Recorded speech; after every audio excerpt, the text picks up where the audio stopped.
Good evening, all.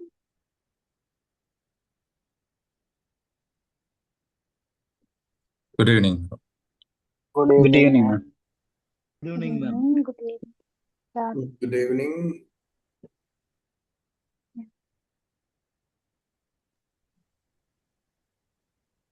Okay, the PPT is visible. Sorry, the PPT is visible.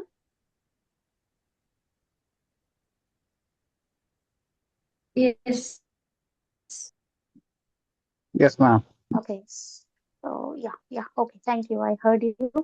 Uh, there is a little low, like network here because of heavy rains and Kochi. In case when the session is happening, when if in case my voice breaks down or uh, the PPT goes invisible or if there is a network connection, do let me know. Okay. So I'll join from my mobile actually. Immediately join from my mobile. Okay. So let's start. So today we are into a new topic, which is international business. You might know what is international business, right? Once. Okay. Okay. So you might be knowing what is international business, right? So any business person or any entrepreneur um, taking their business to international markets. Okay. It could be in the name of exports or it could be in the name of import or it could be in the name of franchisee and or what do you say, setting up a branch office in an international location. Um, uh, Taking that is no like acquiring workforce from international countries. Okay, so all these comes under international business. So if you can ask me, how come the international employees, if your organization has hired international employees, but the business is no like based in your home country, the business is in home country, but this home country has acquired acquired employees from different locations, no, in the world, from the world. So how come that is an international business? Of course, it is because wherever the exchange of currency happens in the name of trade, okay, or in the name of a business, wherever there is an exchange of currency, so there the business is termed as international. Now, how do you pay those employees? In their currency, right? In their country's currency. You cannot pay them in INR, in Indian rupees. So you have to know, inform your bank, the bank you are banking with, that is your organization is banking with. And so they have to have the communication with the other bank, no, which is in the employee's country. And so whichever salary is being paid to those employees, it should be converted into their currency, their own country's currency, and it would be paid to them. So wherever there is an exchange of the currency, the foreign exchange is happening. So that's called, no, that's where, no, the international business happens. Okay. And of course, by trading in international markets, that is also a way of international business. Someone has raised a hand, yes, do you have any concern? Yes.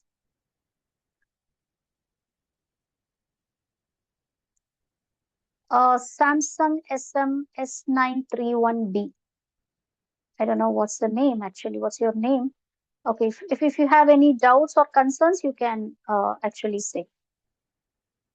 Okay, if not, we can continue. Okay, so through any of these means, international business happens. So let's move on.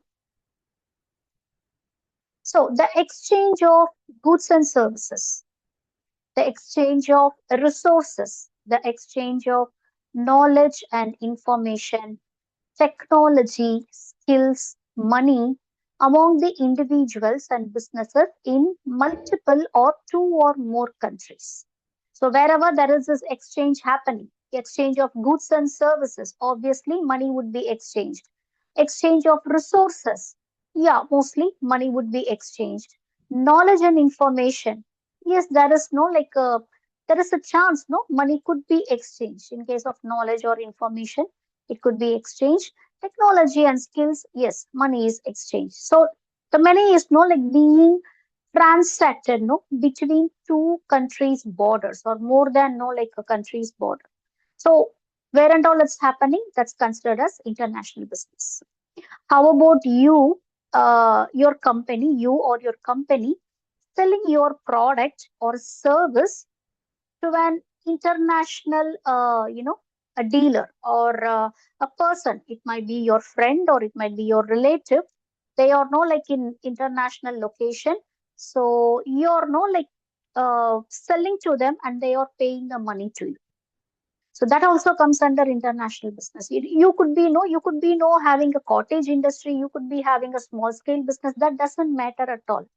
If your client is an international location, so and wherever the money exchange is happening, so that's considered as international business. So transactions that are carried out across national borders to satisfy the objectives of individuals and organizations.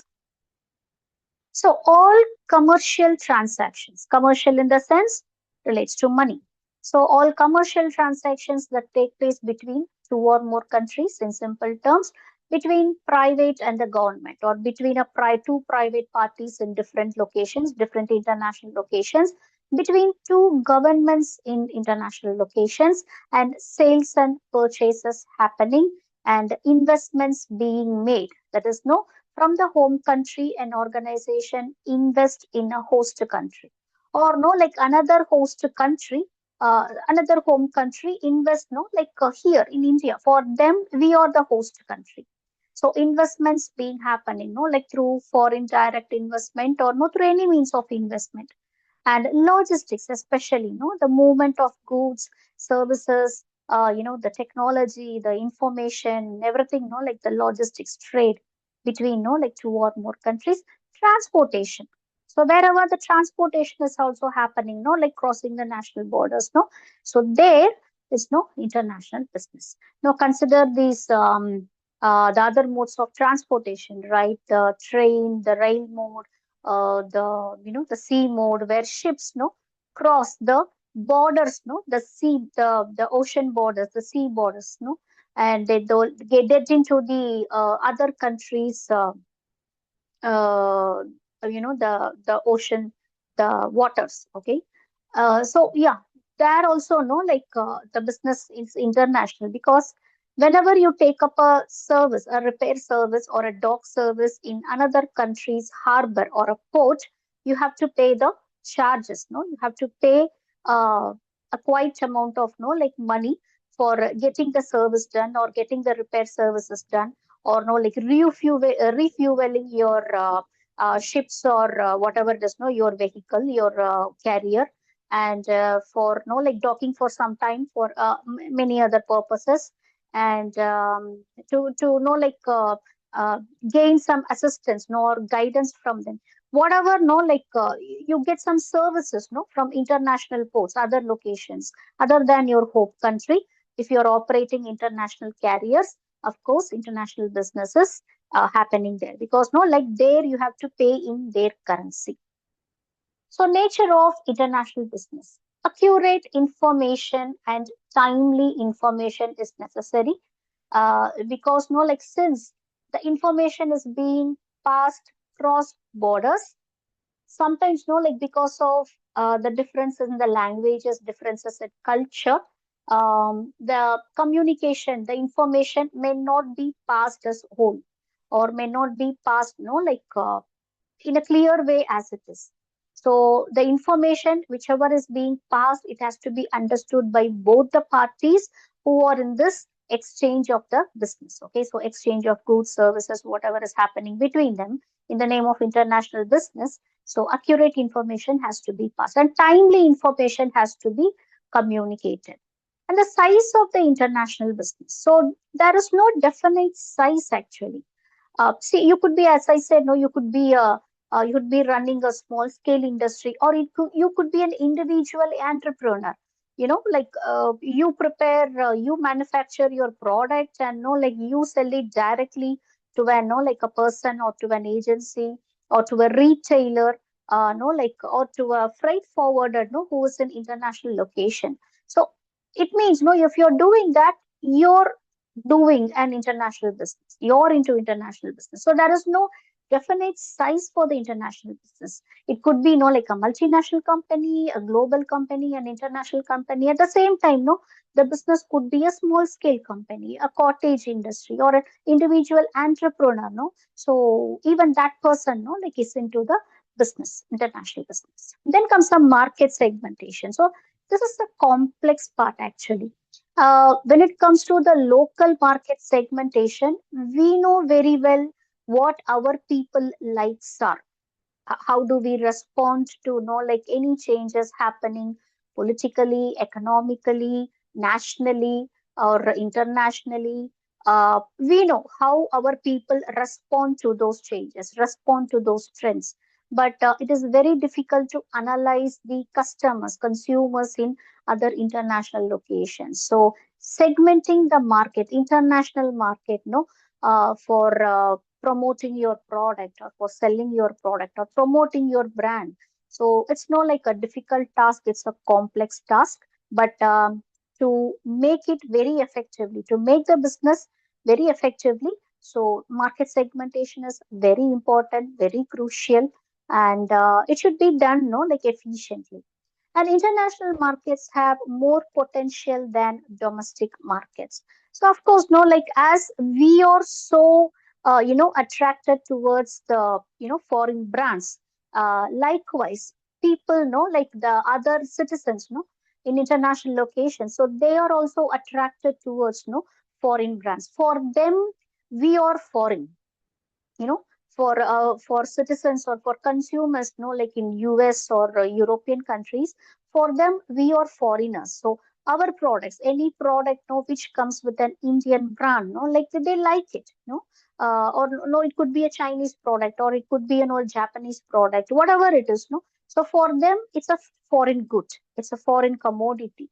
So it has more potential, at least, like for getting to know about the product, say they will know, like they are going to buy the product, try the product, use the product, and like if they like it, they are going to recommend the product. So it has more potential than the domestic markets. Not only that, if your product picks up, if your business idea picks up in the international locations, you attract more foreign investors, you attract more international investors, to your business. So that is the highlight of like going internationally.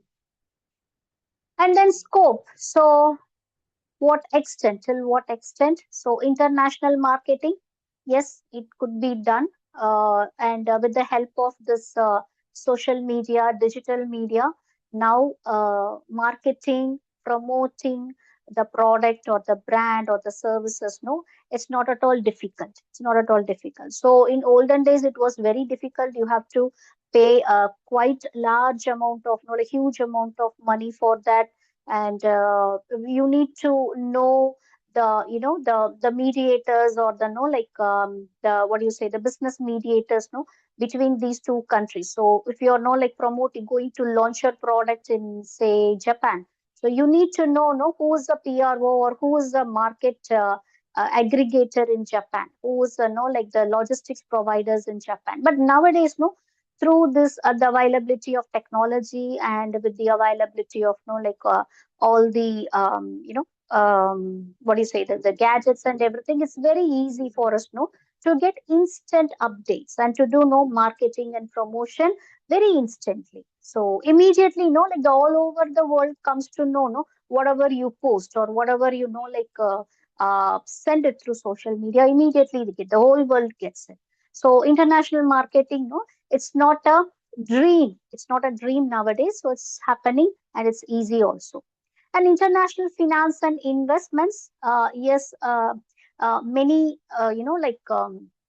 investors, foreign investors, they are like attracted towards startups. They are not only investing in their own country startups, but they are interested in other countries startups as well. So if your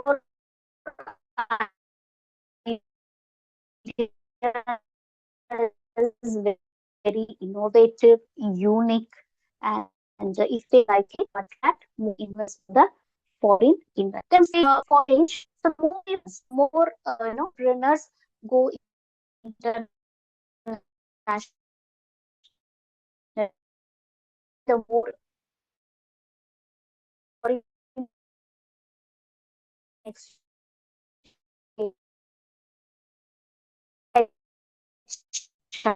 Ma'am, your voice is breaking. So global HR is no like you have to recheck my connection once.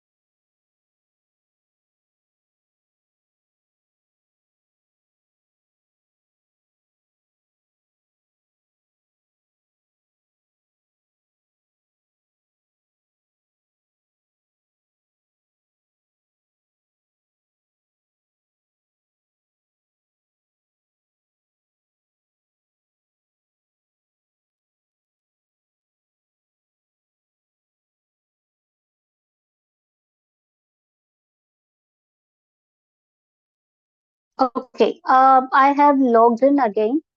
Um, yes, I'm sharing the PPT once again. Yeah, it's visible. Yes. Yes. Yes, ma'am. Yes. Okay, fine. Okay, so we are into this. Yes, global HR, the last point. So, what is global HR? Since no like if your company is no like acquiring the talents from international locations, so you have to know like perform the global HR operations before no like taking those international talents no to your business. You have to understand their if they are going to come to your home country, they are only coming to your home country and they are going to work in your location, so that scenario is different. But in case if they are going to be there in their own international location and they are going to work for you through online or through no like any of the technology, then exchange of information, exchange of money, exchange of technology, and like all these comes under the global HR factor, because you have to understand their HR policies, the policies which their country's government has no like whatever they have no like formulated, enacted. So all these things you have to understand, and all these things you have to follow the leave policies no in their country, the culture, the working culture, the working time in their country. So all these you have understand. So global HR no is another like has acquired foreign nationals. That is no like talents who are in international locations. Then is no it's a little more complex, but no it has good effects as well, positive effects as well. You get to know about the foreign culture. You get to know about their technology. Information is exchanged, and like knowledge is being shared, and there is a common platform, right? It's a common platform where everyone can know like post and know like retrieve information, retrieve the technology. So features, what are the features? um though it is no like it could be a small scale business, like a single entrepreneur, an individual entrepreneur can be no doing an international business, but still it is considered no like as a large scale operation, because every time the money is exchanged no it is not something direct. There is no direct exchange happening, so it goes through the the entrepreneur's bank, and no through that bank the information goes to the buyer's bank in another country, and so that bank no like exchanges everything, and then the buyer, no, like it goes to the seller. Sorry, not the buyer, the seller goes to the seller in another location. So every time this happening, no, it's considered a large scale operation and integration of economies. Yeah, the consider no more businesses happening between us and Japan. There is more exchange is happening, more exchange of information technology, mostly like we are more into business with US actually. We were into, but right now because of like few restrictions, so things are changing, like little different, it's in a little different way. But as of now, we are doing more business with US. Like our businesses, especially, like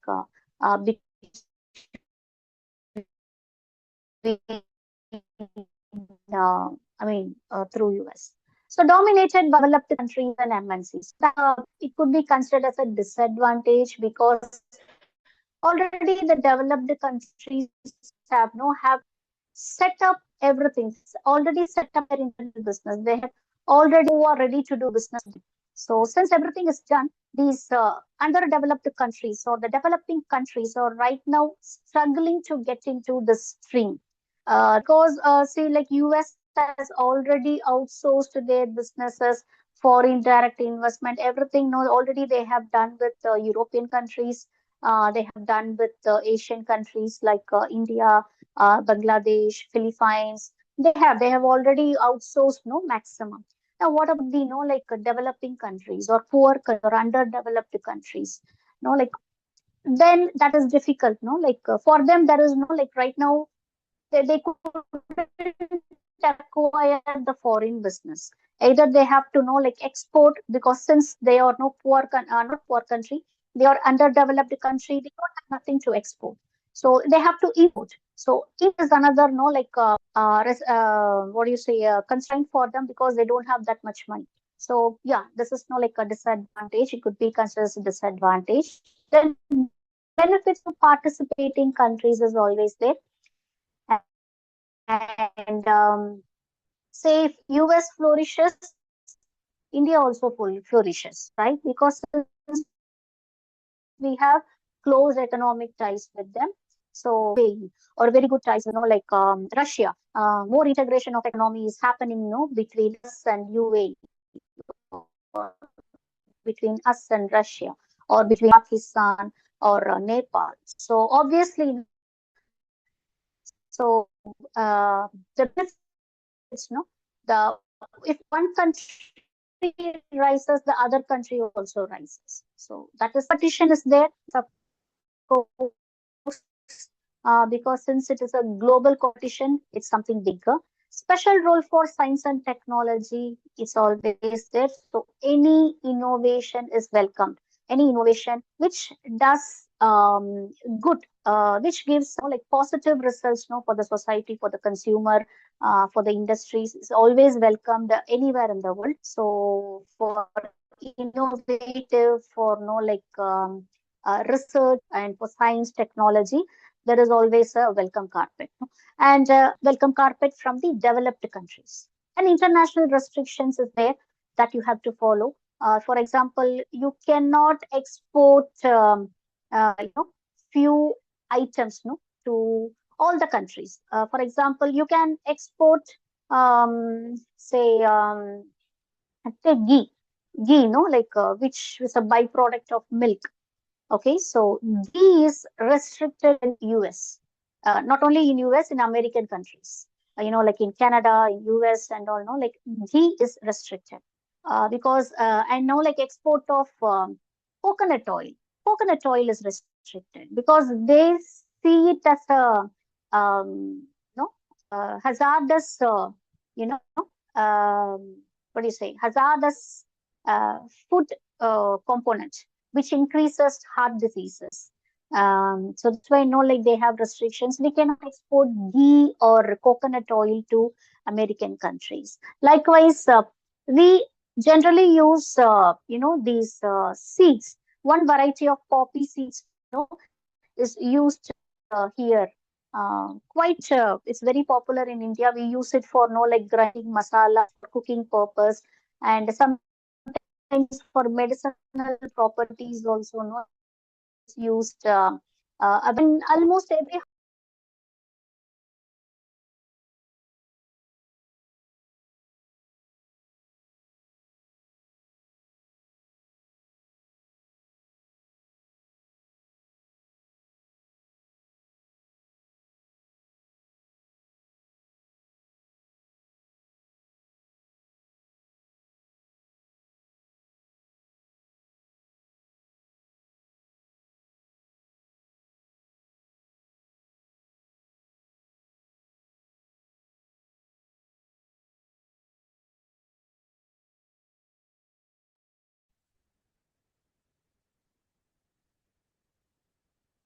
yes, where did I stop? Sorry, I missed it somewhere.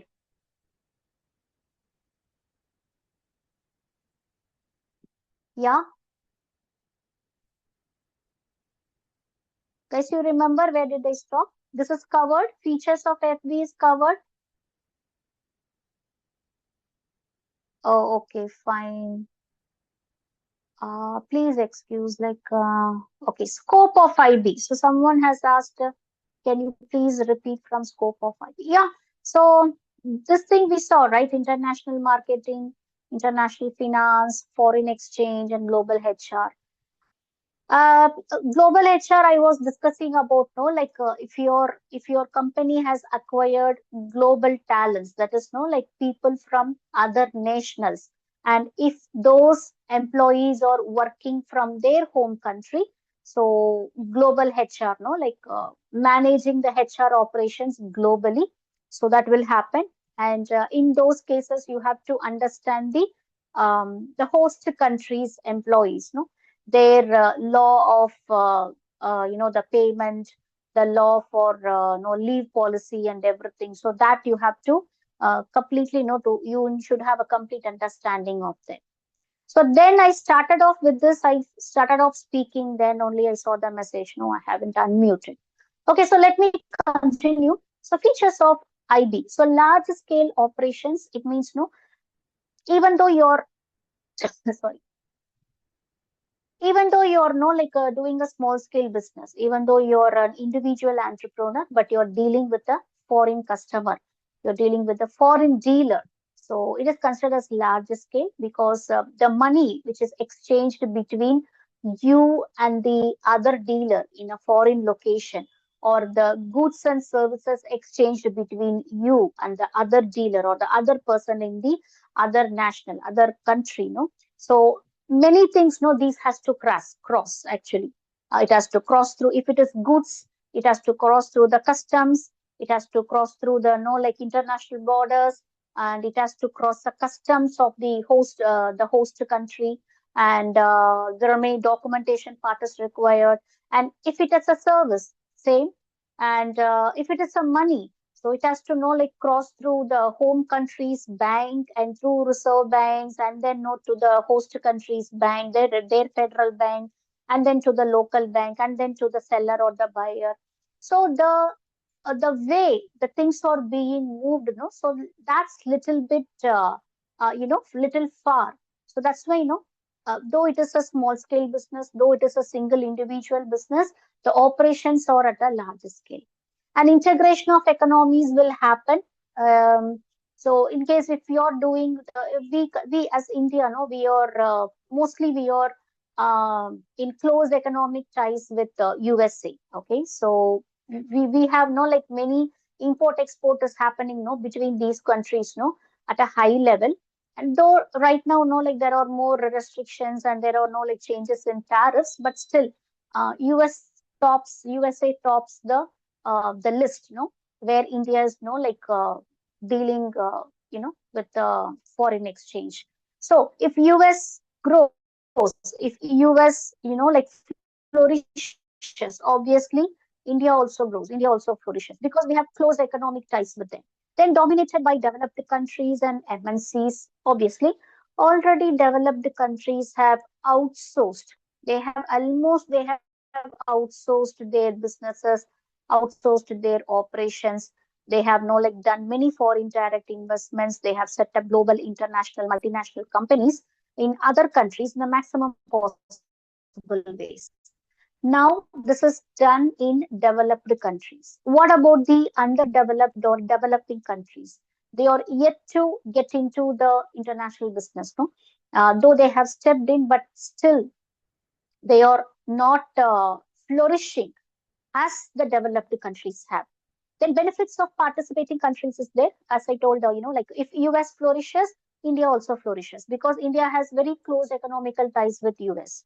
And at the same time, no, like not only US, no, if you are very close, if you are in no like close economic ties with the Sri Lanka, so if India flourishes, Sri Lanka also flourishes because Sri Lanka is having close economic ties with India. So that's how no the benefits to participating countries can also happen. And keen competition is there because it's an international market. Obviously, competition will be more, and a special role of science and technology. So yes, nowadays, no, like innovation is gaining more attention. So wherever you are, you might be in, a remotest place in Kerala or a remotest place in somewhere in the world. But if you have an innovative idea, if you have your idea is no like which is something no which is going to give something good to the industry or good to the society or good to the consumers, and no like it doesn't cause any severe problem to the society or problem to the environment, then your idea will be welcomed all over the world because sharing the innovation, letting know of the innovation, no, now it's very easy. We have this internet, we have the social media platforms. So wherever there is an innovation happening in science and technology, so that is always welcomed. And international restrictions, of course, it's there. Say, for example, so this is what I was explaining lately. The exchange of, I'm sorry, the export of ghee, no, the byproduct of milk, which we get, no.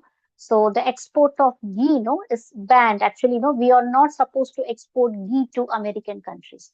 Countries like USA, Canada, they have restrictions, no, they don't import ghee.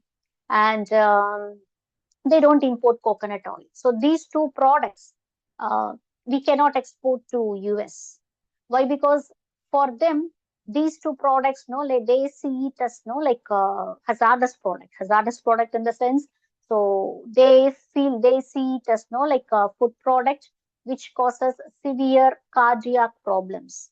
So that's why no like coconut oil and ghee is no like banned. Import of coconut oil and ghee is banned in US, so we cannot export those items. And a variety, no, a variety of poppy seed, no, a hybrid variety of poppy seeds, no, we usually use here, especially in South India. Almost no in every household, no, we use this a kind of a poppy seed, which is no like used to grind masala, which thickens the gravy actually, and sometimes it is used for medicinal purposes also, which we use no almost on a daily basis. But these poppy seeds, no, which is considered as a spice in India, especially in South India, it's banned in no like UAE.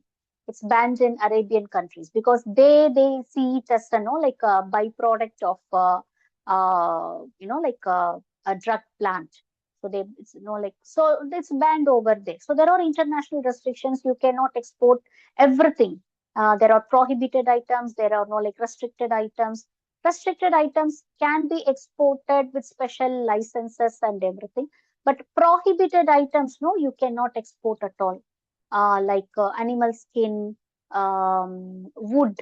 Okay, so log wood is no like it cannot be exported at all from our country. So they have international restrictions. So before getting into an international business, that is before getting into a foreign market, we have to understand the host countries' restrictions, their tariff, their norms, guidelines, their import-export policies, the political situation, the economical situation, their currencies, exchange currency, their currency value, everything. Okay, so importance. Why it is important to go internationally? Why don't we or no like happy or satisfied? Why can't we be happy or satisfied with our local business, which we like normally we do locally within our country or within our borders. So by international business, by getting into international business, more foreign exchanges attracted is like welcomed. So earn foreign exchange, optimum utilization of resources. If the resource is not available here, obviously you can get from yes, obviously you cannot get from other foreign locations. And okay, that is disturbed. Okay, fine. Thank you. Then to achieve its objectives. So what is the objective of international business? So taking the local market to the international market and bringing the international market to the local market. So that is the objective of like international business. Exchange of ideas, exchange of information, exchange of technology, exchange of money, goods, services. So everything has to be exchanged. So that objective will be achieved to spread business risk. So since you're like involving in international business, say suddenly your product, your sorry, your consignment is like struck somewhere. You're supposed to send it to like another country, and it is struck somewhere in between. So not only you are not taking the whole risk, but the other end, the receiver at the other end will also be concerned about moving the product, right?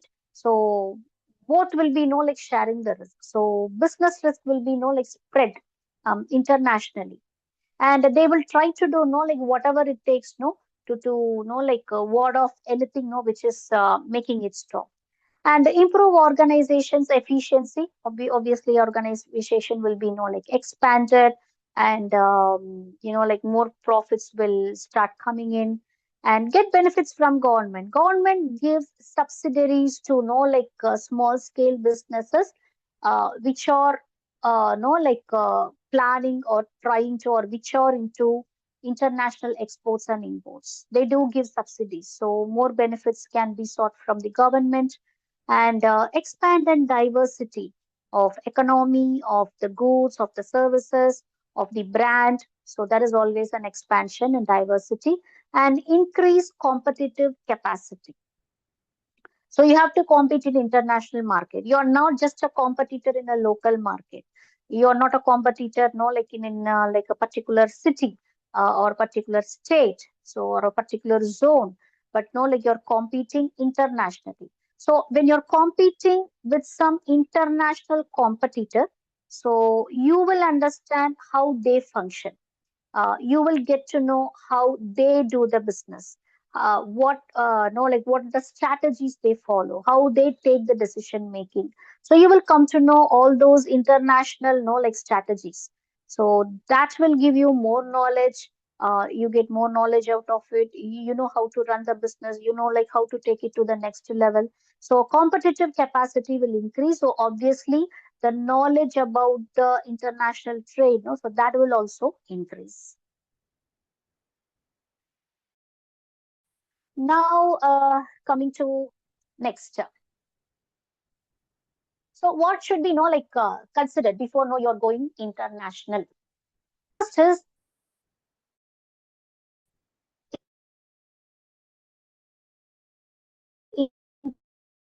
international demand for the food product.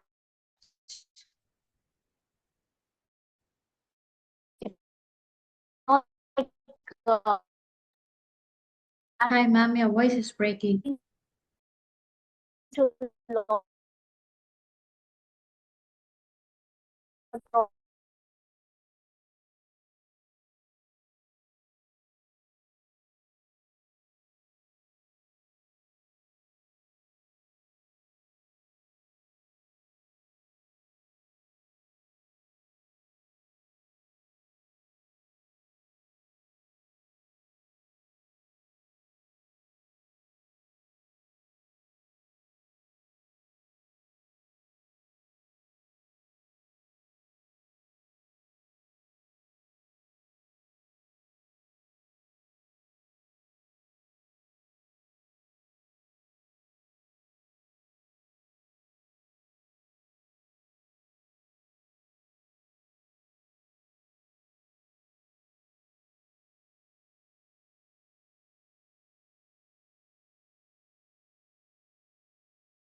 Now, okay?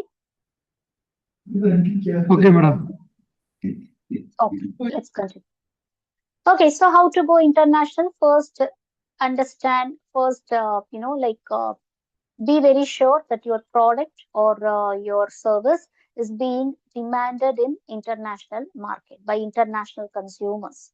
So if there is a demand, if it is an yes, go to the next process, next stage. That is, check whether the product can be modified to fit a foreign market. But if it is a no, if you find there is no demand in the market, no, in the foreign market for your product and service, don't go internationally, just stay domestic. Okay, if it is an yes, then the next stage of thinking would be uh, check whether your product can be modified to fit a foreign market. For example, many, the food products, which is being, sold here in India, it has different flavors. It has different preservatives, and it has different. Sometimes, like few products, obviously, it has different chemicals or ingredients. But those chemicals or those ingredients or those preservatives are banned in many countries. Okay, like other countries, no, it is banned. So your product has to fit the foreign market. Even if there is a demand, it has to fit the foreign market.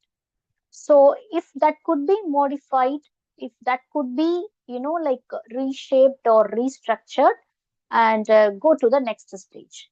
So if it is a no, then stay domestic. Okay, what if it is an yes? Yes, your product can be modified.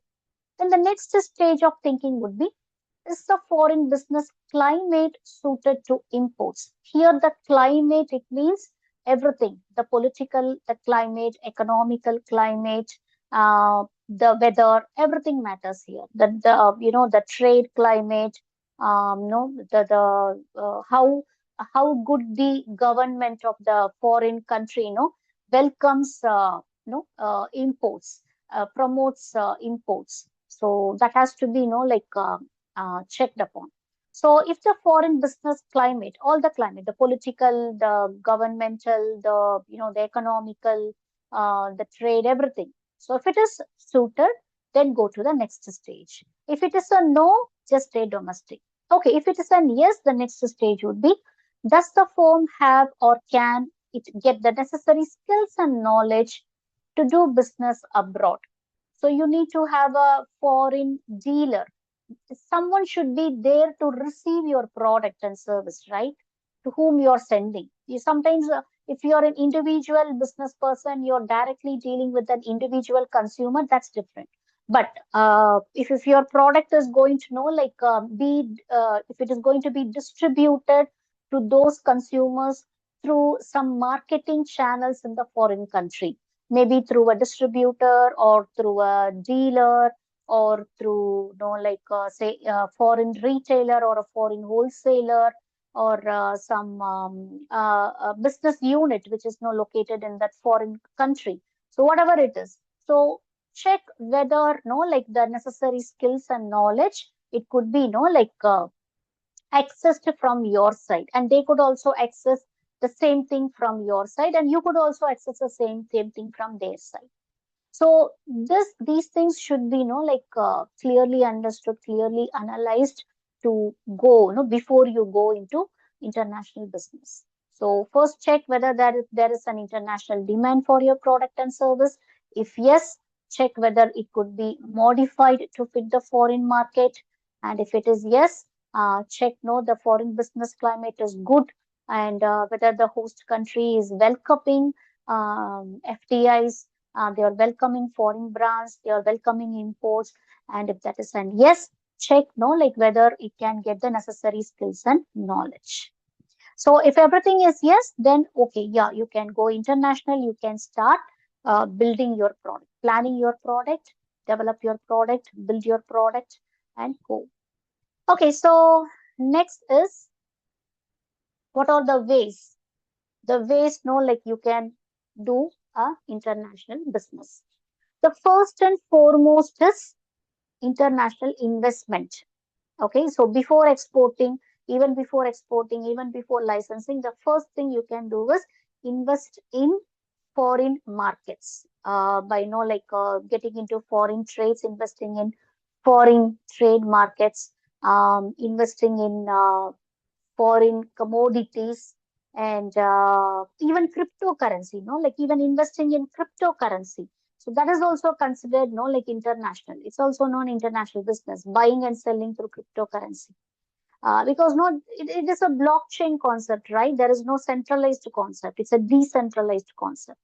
So the users all over the world. So whenever you're doing like an exchange through cryptocurrencies, it's considered as like an international business trade. So even before exporting, even before licensing, the first and foremost thing, you can step into international businesses, investing in international markets, in international currencies, in international businesses, or in their, what do you say, this trade. You can invest in international trades. Now their stock exchanges, you can invest in their stock exchanges. You can invest in their banks. Their banks you can invest. You can buy property in that country. So by doing this, so you're already into international business. Business in the sense you have to reap profits out of that. So that is business. You have excess money. You have bought a house in like Dubai, or you have bought a house in say in Hawaii Island, and you just keep it there. You just keep it idle, and whenever you have a vacation here, you go there with your family, you stay and come back. So that is not considered as a business, right? That's for personal use. But you have invested in other country. You have bought a resort, or bought a a home, or a a cottage in Hawaii Island, and you have rented it out. You have leased it, and you're getting money through it. You're getting your income through it. So some sort of income is coming from there. So then that is a business. Then that is an international business. Okay. So then comes the exporting. So through indirect or direct export, you can do international business. So what is the direct and indirect?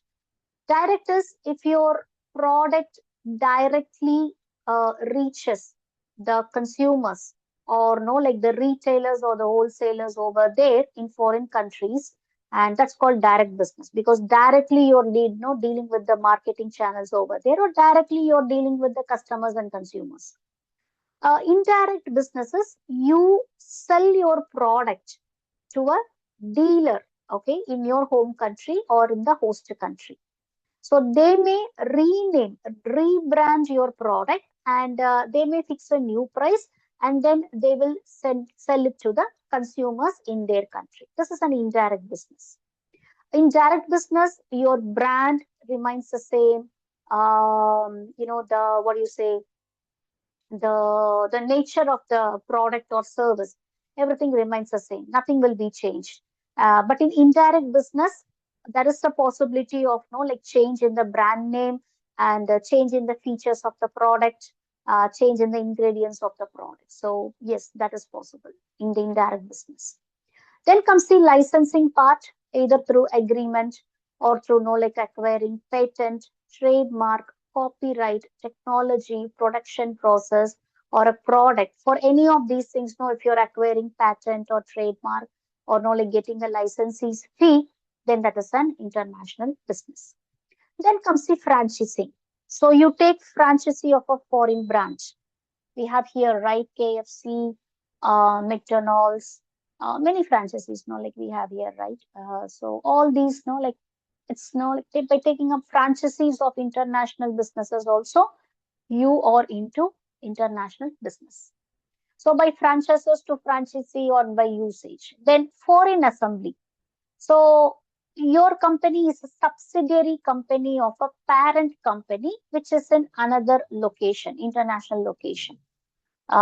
If your company is a subsidiary company, or you are making your setting up a subsidiary company in a foreign location. Subsidiary, you know very well, right? What is a subsidiary? It's a child company of the parent company. That's called subsidiary. Okay. It may deal with the same product, or it may deal with different product. So if your company is setting up a subsidiary company in a foreign location, or your company itself is a subsidiary of an international company, then yes, it's an international business. Then local assembly here, it means no, like what do you say, the main process is done in one country, but the resources are sought from another country. So that's no like another way of no like doing an international business, foreign business. Then turnkey operations. Like a few projects will be there where international talents would work on the project. So once the project is done, the talents will know the group or the team will hand over the project to the host country, and then they leave. So through that way also the international business is possible. For example, say okay, so Kochi is like planning to have not actually Kochi, Kerala, say Kerala government is planning to have this bullet train facility. Okay, bullet train. So this technology is not like something new to us, new to us, but no, it's frequently, it's already available in China, Japan, and all, right? So we don't have the facility here. We don't have the engineering team, the master plan team, which can work on that. So what we do is the Indian government, we request the Japanese government to send their engineers, the engineers who have worked for the bullet train, for setting up the bullet train thing, in Japan. So those foreign engineers are welcomed here. They take up this project. They go on with this project. They start this project. They implement this project. So after successful completion of the project, they hand over the project to Kerala government or the Indian government, or the railways department, whatever it is. They hand over the project and they leave the country. So what do they get? They get our money. We pay to them. We pay to them in their currency, right? So turnkey operations. Sometimes the resources would be got from their own country, from Japan. We may get the required components or materials or laborers or the engineers, whatever it is. So staff of an operating facility or the foreign buyer in turnkey operations, no. So that is also one international business. Then foreign production subsidiary. So setting up of the production plants in foreign country, utilization of laborers of the foreign country, make them work on the process, and you pay from here. So like those kind of establishments, so that also comes under international business. Then for international firm, so international firm is international firm, it means they don't invest in other country. These international firms, they don't invest in other country, but they will give the franchisee to the business seekers or the business owners in other country, and they will sell their products, sell their brand, actually sell their product and brand. So international firms, by taking the subsidiary or by taking the franchisee of those international firms, so that also comes under international business. Then multinational corporation, so they will be having branches in other international locations. They will do foreign direct investment. FDI, foreign direct investment, means, say for example, these foreign companies, like IBM or Microsoft. So they have come here, not only in India, many countries. So for example, in India, what do? They have done FDI, foreign direct investment. They come here, they select a land here, they take up infrastructure here, they rent it, or they take lease of it. They don't own it. So foreign direct investment. So any company which does FDI, they will not own an asset here. So everything, all the resources from here will be utilized by them, but they cannot own it. So that is the difference. Okay. So they will take a rent of a building or somewhere. They may get subsidy because they are into economic zone. They hire employees from here. Okay, so they solve unemployment problem, and they pay their salaries in this local currency, and so foreign exchange will be happening. So everything happens in the host country, but they cannot own this the asset, the resource, no, which they are getting it from here. The only thing they own is their knowledge and technology because they have come with that. So what we get from here is like we get those knowledge and technology. We acquire those knowledge, technology, like many benefits are there. So by all these means, no, international business is possible. Then joint venture, very well. Like best example is Maruti from India and Suzuki from Japan, Maruti Suzuki. So no equal share of property rights and everything. Then finally, FDIs, of course. So buying like company stock, foreign company stocks in capital markets, and like that also comes under international business. So let's stop here. There are still more to go. I thought I would cover everything by today itself. But still there are no like 10 to 12 slides more. But because of network connection, we couldn't continue. So the remaining, I will take it in another session. If you have any doubts, you can ask me. I'll be here for another 2 minutes.